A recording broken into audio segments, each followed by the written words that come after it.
आज हम कक्षा 10वीं में समाज विज्ञान के अंतर्गत अध्याय 11 स्वतंत्रोत्तर भारत की प्रमुख घटनाएं, मतलब स्वतंत्रता के बाद कौन कौन सी घटनाएं घटी हैं।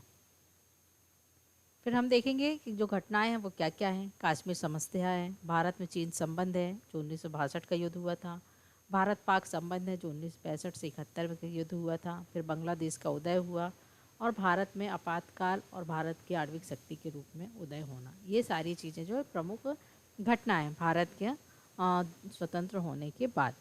जब 15 अगस्त 1947 में भारत ब्रिटिश दासता से मुक्त हो गया था तो उस समय स्वतंत्र प्राप्ति के पश्चात भारत में देश के हितों के अनुकूल विदेश नीति का निर्धारण किया गया था, जो कि विदेश नीति के अंतर्गत भारत विश्व राजनीतिक असंगठित की नीति अवलंबन करना। दूसरा था नीति शांतिपूर्ण सह अस्तित्व के सिद्धांत में विश्वास करते हुए विश्व शांति कायम रखने के लिए यथासंभव सहयोग देने की नीति का पालन किया गया।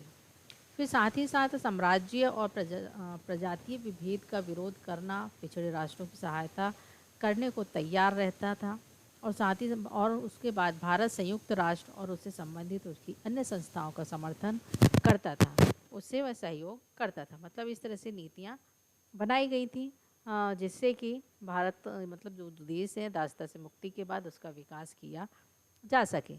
लेकिन सबसे बड़ी समस्या थी कश्मीर समस्या, जो अभी वर्तमान में भी कश्मीर समस्या चली आ रही है। कश्मीर समस्या भारत और पाकिस्तान के मध्य सबसे अधिक उलझी हुई समस्या है, जो स्वतंत्रता के पश्चात दो नए राज्य बने और देसी रियासत स्वतंत्रता प्राप्त की गई। इच्छा अनुसार भारत तथा पाकिस्तान में विलय हो सकती है अथवा ये स्वतंत्र भी रह सकती हैं, लेकिन अधिकांश रियासतें भारत और पाकिस्तान में मिल गई थी। मतलब वो स्वतंत्र रूप से कुछ पाकिस्तान में मिल गए थे और कुछ भारत में उनका विलय हो गया था। लेकिन कश्मीर भारत की उत्तर पश्चिम सीमा पर स्थित होने के कारण भारत और पाकिस्तान दोनों को जोड़ता है। जो कश्मीर के राजा हरि सिंह ने अपनी रियासत को जम्मू कश्मीर को स्वतंत्र रखने का उस समय निर्णय लिया था। जब वह स्वतंत्र हुआ था तो उस समय स्वतंत्र रखने का निर्णय लिया था, लेकिन परिस्थितियां ऐसी उत्पन्न हुई कि राजा हरि सिंह सोचते थे कि कश्मीर में यदि वह विलय होगा तो यदि पाकिस्तान में वह विलय करता है तो जम्मू में हिंदू जनता है और लद्दाख की बौद्ध जनता है उनके साथ अन्याय होगा, यदि भारत में मिलता है तो मुस्लिम जनता के साथ अन्याय होगा। इस तरह से वह यथास्थिति बनाए रखने के लिए विलय के विषय में तत्काल कोई निर्णय उन्होंने नहीं लिया था।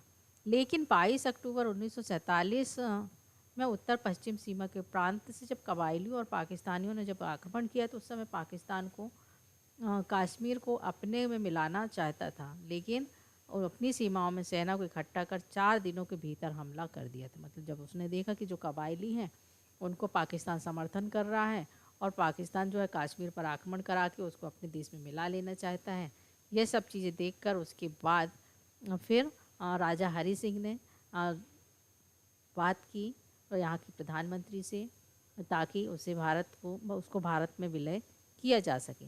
इस तरह से उन्होंने जब देखा कि 25 मील दूर बारामूला तक आ पहुँचे थे, कौन कबायली आ चुके थे, आक्रमणकारी जो थे, राज्य को बचाने के लिए भारत सरकार से सैनिक सहायता मांगी और साथ ही कश्मीर को भारत में सम्मिलित कर लिया गया था।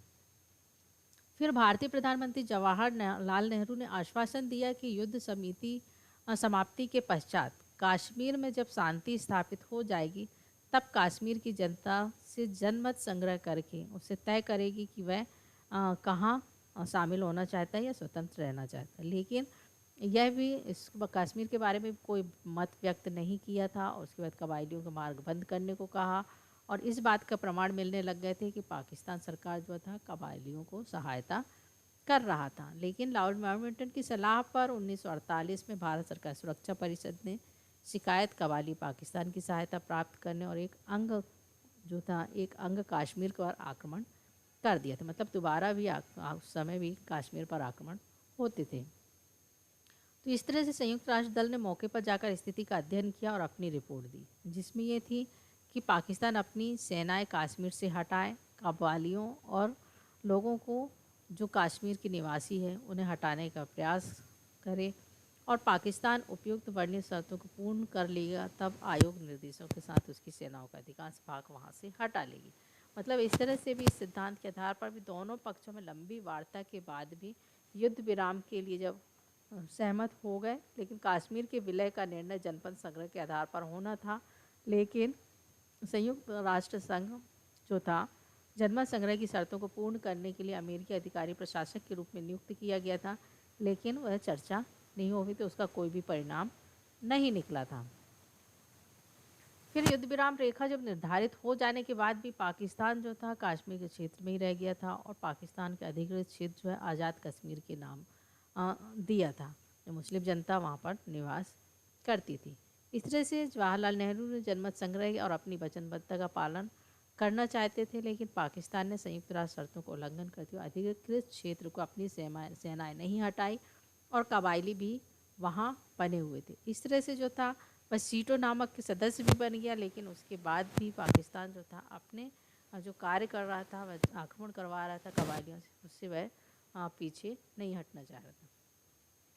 फिर 6 फरवरी 1954 को कश्मीर के विधानसभा में एक प्रस्ताव पारित हुआ, जिसमें जम्मू कश्मीर राज्य का विलय भारत में करने की सहमति प्रदान की गई और भारत सरकार ने 14 मई 1954 को संविधान में संशोधन करके 370 के अंतर्गत जम्मू कश्मीर को विशेष दर्जा प्रदान किया गया था। ये आप लोग बहुत ध्यान रखिएगा कि 6 फरवरी 1954 को कश्मीर को विधानसभा में प्रस्ताव पारित करके कश्मीर को जो था उसको राज्य में विलय करने की सहमति प्रदान की गई थी और 14 मई 1954 को संविधान में संशोधन करके 370 के अंतर्गत इसे विशेष दर्जा प्रदान किया गया था।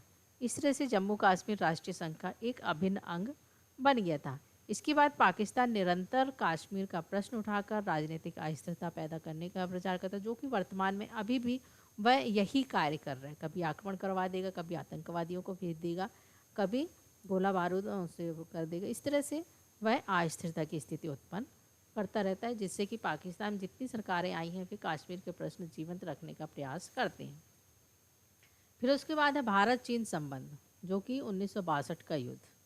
चीन के साथ भारत का अत्यंत प्राचीन संबंध रहे हैं, जो प्राचीन काल में दोनों देशों के मध्य मैत्री संबंध थे, लेकिन पश्चिमी साम्राज्यवाद में एशियाई क्षेत्रों को पैर पसारते ही चीन संबंधों में खटास आने लगी थी। जिस तरह से कि भारत के कुछ हिस्सों में उसने अपना बॉर्डर जो है वह बढ़ा लिया था, कुछ निर्माण कर लिया था। इस तरह से चीन दिवस भी उन्होंने मनाया, जैसे सहानुभूति दिखाने के लिए भारत ने चीन दिवस मनाया, जो 1937 में जब चीन जापान युद्ध हुआ तो उसमें भारत ने एक बार फिर चीन के प्रति अपनी सहानुभूति उन्होंने दिखाई थी। भारत और चीन के मध्य जो तिब्बत क्षेत्र मतभेद की स्थिति जो निर्मित हुई थी, उस समय चीन के अधिकार को स्वीकार करने को तैयार था, किंतु यह स्वायत्त शासन स्थापित करने के पक्ष पर भी था। इसमें हमने देखा है कि 25 अक्टूबर 1950 को तिब्बत पर सैनिक कार्रवाई शुरू कर दी गई थी, जो भारत चीन की इस कार्रवाई का जो उन्होंने विरोध किया था। 58 में तिब्बत चीन विरुद्ध विद्रोह भी हुआ और विद्रोहियों ने दलाई लामा का समर्थन प्राप्त था, जिससे कि विद्रोह को कुचलने का प्रयास भी किया था, जिसमें दलाई लामा को तिब्बत छोड़कर भागना पड़ा था। इस तरह से उन्होंने दलाई लामा ने भारत में शरण दी गई थी और वह शीत जो इस तरह से यह स्थिति जो उत्पन्न होती है, इस तरह से ये पूरे समय जो शीत युद्ध शुरू हो गया, जिसमें कि यह संभावना बनी रहती। शीत युद्ध यह है कि जिसमें संभावना बनी रहती कभी भी युद्ध हो सकता है, या फिर छुटपुट घटनाएं युद्ध की होती रहती, गोला बारूद वगैरह होते रहते हैं। फिर अक्टूबर 1962 में भारत चीन का कोई आकस्मिक घटनाक्रम नहीं था। उस घटना चरम परिणति तिब्बत में संकट देखने के बाद आई थी, जिसमें कि चीन द्वारा मैकमोहन रेखा को अस्वीकार किया था और आक्रमण जो है लद्दाख की अक्साई चीन, पूर्व नेपाल और अरुणाचल प्रदेश में व्यापक पैमाने पर हुआ, जिसमें कि युद्ध विराम का सुझाव अवश्य सामने आए, लेकिन अंत में चीन ने 21 नवंबर 1962 को एक तरफा युद्ध विराम की घोषणा कर दी थी। अब एक तरफा युद्ध विराम घोषणा करने का भी एक कारण था, चीन अपनी शक्ति का प्रदर्शन करना चाहता था और चीन की नीति जो थी वह विस्तारवादी थी। ये आप लोग जरूर ध्यान रखिएगा, क्योंकि चीन की जो नीतियाँ थी वह क्या थी और एक तरफा युद्ध विराम क्यों किया गया था। चीन विश्व में अपनी आर्थिक और राजनीतिक सर्वोच्चता स्थापित करना चाहता था और चीन भारतीय गुटनिरपेक्षता की नीति को गलत बताना चाहता था। इसी कारण उन्होंने एक तरफा युद्ध विराम की घोषणा की थी और युद्ध विराम की घोषणा करके चीन विश्व समुदाय का समर्थन भी प्राप्त करना चाह रहा था। इसी तरह से जब भारत चीन युद्ध में चीन अपने भौगोलिक और सैन्य दोनों उद्देश्यों को प्राप्त करने में सफल रहा और भारत की हार के पीछे भी कुछ कारण उत्तरदायी रहे, जैसे भौगोलिक स्थिति का लाभ चीन को मिलना, फिर युद्ध के लिए पूर्व तैयार था और भारत इसके लिए तैयार नहीं था। इस तरह से जिस तरह से अभी वर्तमान में भी आप लोग ने देखा होगा, जब चीन ने भारत के कुछ सैनिकों पर आक्रमण किया था तो उस समय भारतीय सैनिक जो है तैयार नहीं थे, जिसके कारण 45 सैनिक जो थे वह मारे गए थे। इसी तरह से जब अफ्रीका और एशियाई देशों में दिसंबर 1962 में कोलंबो में सम्मेलन हुआ तो उसमें विवाद की समाप्ति के निम्नलिखित सुझाव दिए गए थे, जिसमें नियंत्रण रेखा दोनों देश स्वीकार करें, नियंत्रण रेखा के दोनों और 20 किलोमीटर के दोनों देश सैन्य चौकियाँ हटा लें, विवादित विषयों को दोनों देश परस्पर बातचीत से हल करें। इस तरह से बहुत सारे ऐसे अन्य सुझाव दिए गए थे। भारत चीन युद्ध में निम्नलिखित निकटवर्ती और दूरगामी परिणाम सामने आए, जैसे कि भारत चीन संबंध तनावपूर्ण हो गए थे, भारत के भूभाग का एक बड़ा भाग जो चीन के कब्जे में चला गया था, और भारत की अंतर्राष्ट्रीय छवि जो है गुटनिरपेक्ष नीति जो है वह आहत हुई थी। विदेश नीति में भी आदर्शवाद स्थान और व्यवहारिकता, और फिर भारत की अमेरिका के संबंधों में भी सुधार हुआ था। फिर भारत पाक संबंध, इसमें 1965 और 1971 का युद्ध, उस समय भी जब युद्ध हुआ था भारत और पाकिस्तान का, क्योंकि पाकिस्तान जो था कश्मीर को अपने कब्जे में लेना चाहता था। शुरू से जो हमने कश्मीर समस्या देखी वही स्थिति अभी भी है। 1947 के बाद भारत के विभाजन के बाद ये आशा की जा रही थी कि पाकिस्तान कटुता को भुलाकर शांति से रहेंगे, परंतु ब्रिटिश शासनकाल में जो कटुता पैदा की गई थी, जिन परिस्थितियों में विभाजन हुआ था, उसके कारण दोनों देशों के संबंध जो है खराब हो गए थे। इसी तरह से भारत विभाजन की प्रक्रिया उत्पन्न समस्याओं के कारण संबंध खराब होने से उनके मध्य जो है दोनों देशों के मध्य जो है शत्रुता के संबंधों को स्थायी बना दिया, जो कि वर्तमान में भी अभी चला आ रहा कि शत्रुता की स्थिति अभी भी बनी हुई है। इस तरह से बंटवारा, मध्य आमदनी, कर्ज का बंटवारा, फिर लेकर समस्याएं हुई, जिसमें उसमें सुधारने का भी प्रयास किया गया, कुछ तनाव भी कम करने का प्रयास किया गया, ताकि हम अपने विकास, आर्थिक विकास से कर सकें। लेकिन आर्थिक समस्या में भी अधिक गंभीर समस्या दोनों देशों के बीच नदियों की पानी की भी रही है, जिसमें सिंधु नदी एवं उसकी सहायक नदियाँ जो भारतीय क्षेत्र में से निकलती हैं, और पाकिस्तान को यह भय हुआ कि भारत नदियों के बहाव को रोककर पाकिस्तान में जल पहुंचने से रोक सकता है। इस तरह से 1960 में इस मुद्दे पर भी एक समझौता हो गया था, और 62 में भारत चीन युद्ध आरंभ हुआ था। उस युद्ध में अमेरिका ब्रिटेन समर्थन भी प्राप्त हुआ था, लेकिन जब सहानुभूति के कारण भी कुछ 1963 में पाकिस्तान ने भी एक समझौता चीन से किया, और पाकिस्तान अधिकृत कश्मीर की एक भाग सौंप दिया, जिससे कि भारत ने इसका विरोध किया था। मतलब चीन को भी अधिकृत कश्मीर का एक भाग जो है वह चीन को सौंप दिया था। दोनों देशों के मध्य कटुता का कारण यह भी है कि पाकिस्तान जो जासूसों के माध्यम से भारत में गुप्त सामरिक भेदों को प्राप्त करने का प्रयास करता है, और जासूसों पर का जासूसी का आरोप लगाता है, और पाकिस्तान का भी यही प्रयास करता है कि किसी भी बहाने से भारत में सांप्रदायिक सद्भाव में दरार आए, और किसी तरह से घुसपैठिए भेजकर कश्मीरी जनता को उत्तेजित किया जाए, और जिससे कि वहाँ की जो शांति है वह भंग हो सके, जिससे कि उनका पूरा जो गवर्नमेंट है या जो सरकार है उसका पूरा ध्यान जो है कश्मीर की ओर लग जाए, और वह दूसरे कार्य आसानी से यहाँ पर अशांति फैला सके। इसी तरह से बहुत से ऐसे मामले हैं, जैसे कि अंत ब्रिटिश प्रधानमंत्री मध्यस्थता करने से भी युद्ध विराम हुआ। कच्छ के मामले में भी हाल में ये एक कमेटी बनी थी, जिसमें कि विवादग्रस्त में 90% भारत को दिया गया था, शेष 320 वर्ग मील जो पाकिस्तान को निर्णय में गया था। इस तरह से भी बहुत से कारण थे।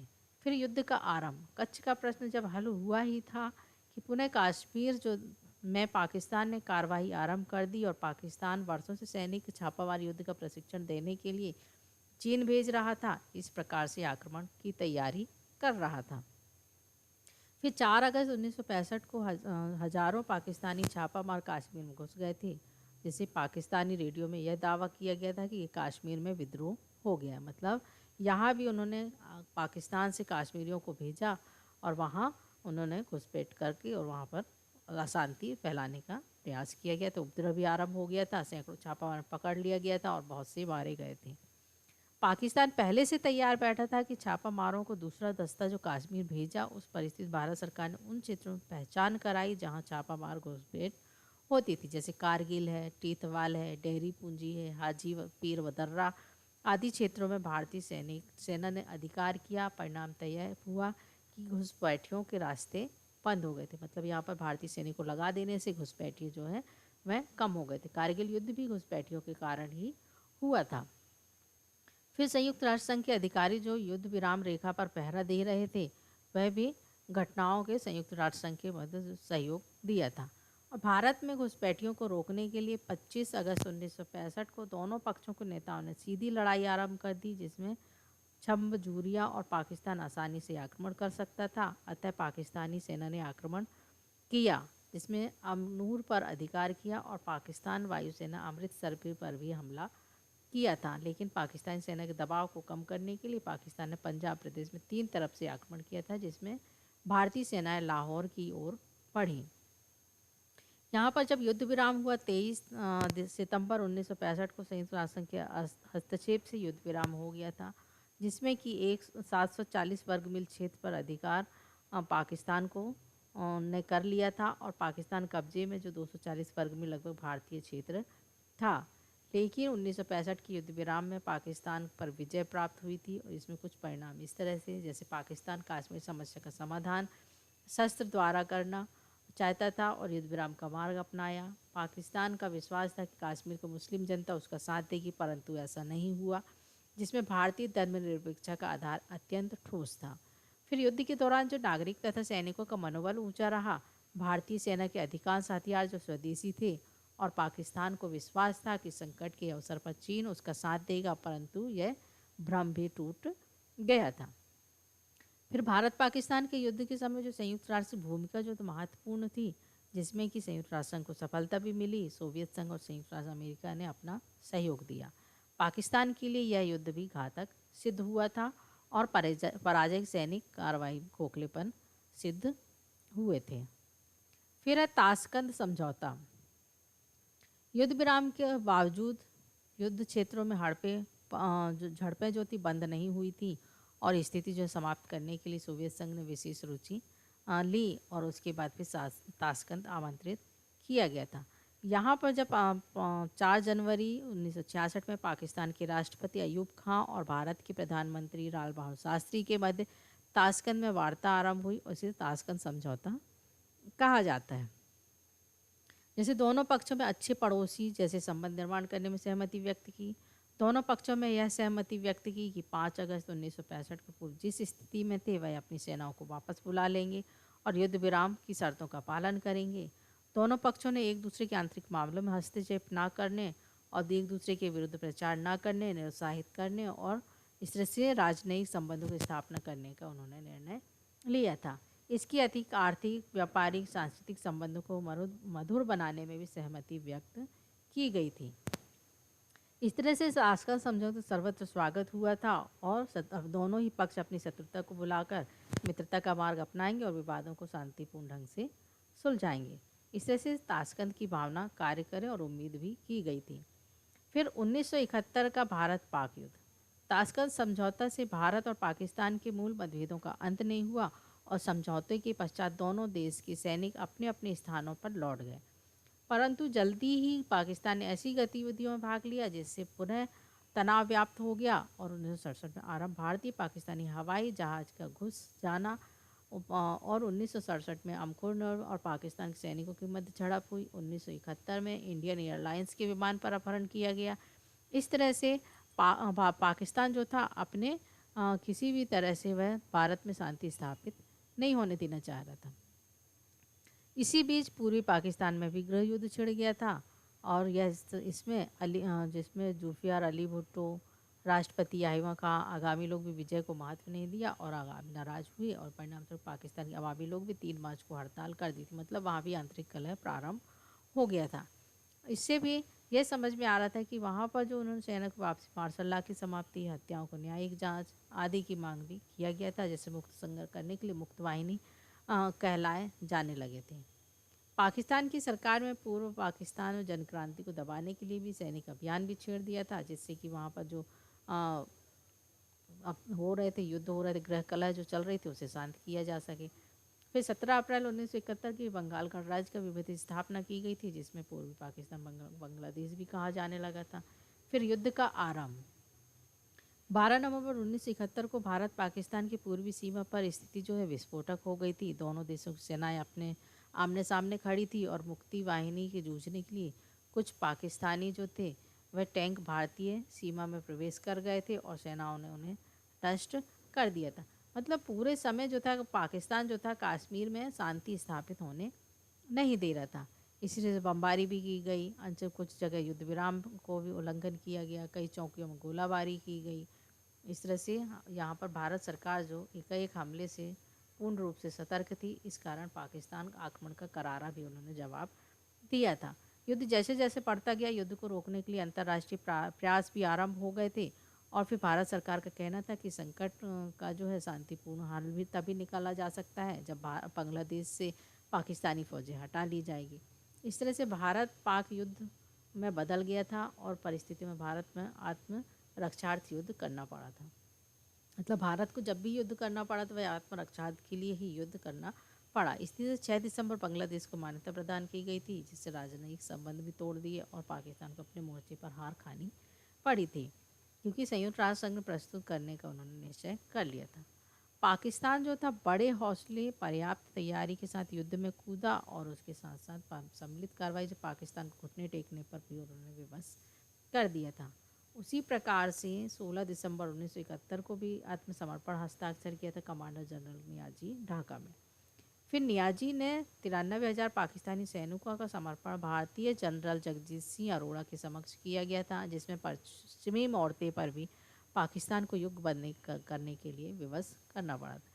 पाकिस्तान को हर बार जो है भारतीय से युद्ध मतलब भारत से युद्ध करने के बाद उन्हें पराजय ही का ही सामना करना पड़ता था, लेकिन उसके बावजूद भी वह वर्तमान में भी वही स्थिति बनी हुई है, जो कि पाकिस्तान हर समय आक्रमण करता रहता है। कुछ ना कुछ ऐसा होता है कि जिसमें कि यहाँ की जो शांति जो है वह प्रभावित होती है और विकास भी प्रभावित होता है। अब जिसमें कि यहाँ पर है युद्ध के पाकिस्तान की पराजय के कारण, मतलब पाकिस्तान क्यों पराजय हुआ था, इसके कुछ कारण थे। जैसे कि पाकिस्तान सैनिक दृष्टि से भारत से कमज़ोर था, पाकिस्तान नैतिक पक्ष दुर्बल था, पूर्वी पाकिस्तान में भेदभाव नीति अपनाई गई थी, जन आंदोलन आरंभ हो गए थे और बांग्लादेश के निर्माण से बंगाली जनता प्राण जो स्वतंत्रता के लिए लड़ रही थी। उसी तरह सैनिक तानाशाही प्रजंतीकरण के कारण भी उपेक्षा की गई थी, उपेक्षा के कारण भी इसको भारी नुकसान हुआ था। और फिर पश्चिमी पाकिस्तान मध्य दूरी कारण जो था पूर्वी पाकिस्तान सहजता से नहीं पहुंच सकता था और इससे भारतीय नौसेना ने घेराबंदी कर ली थी। पाकिस्तान के अत्याचारों की पीड़ित होकर लाखों की संख्या में शरणार्थी जो है भारत आ गए थे और भारत को पाकिस्तान के मामले में हस्तक्षेप करने का मौका मिल गया था। फिर उसके बाद जो उसके कुछ परिणाम थे 1971 के बाद जो युद्ध में कुछ परिणाम भी आए थे, जैसे बांग्लादेश का निर्माण हुआ था, पाकिस्तान का क्षेत्रफल जनसंख्या शक्ति जो है कम हो गई थी। 1965 के पश्चात 71 में पुनः पाकिस्तान को हार का मनोबल को तोड़ दिया था और फिर भारत ने यह समझ में आ गया था कि अमेरिका उसका हितैषी नहीं है। भारत ने सोवियत संघ के साथ मित्रता बढ़ाई और युद्ध में जो पाकिस्तान की सहानुभूति रखने के लिए अमेरिका ने चीन के हौसलों को महत्वाकांक्षा को की पराजय हुई थी। भारत पाकिस्तान युद्ध के समय में विभिन्न राजनीतिक दलों ने अपने सारे मतभेद भुला दिए थे और बांग्लादेश को की मुक्ति का एक प्रश्न उस समय राष्ट्रीय प्रश्न बन गया था। इस तरह से पाकिस्तान की आंतरिक राजनीतिक पर प्रभाव पड़ा था, जिसमें राष्ट्रपति याहिया खान ने त्यागपत्र की मांग की और पराजय से असंतुष्ट होकर पाकिस्तान में प्रदर्शन हुए और याहिया खान को त्यागपत्र देना पड़ा था। उनका स्थान जुल्फिया भुट्टो ने भी लिया और विरासत में कोई समस्याएं मिली, विभक्त मन स्थिति और विभक्त नेतृत्व वाला पाकिस्तान भी नियति के रूप में बुरी तरह से फंस गया था। आप लोग इस चैप्टर को एक बार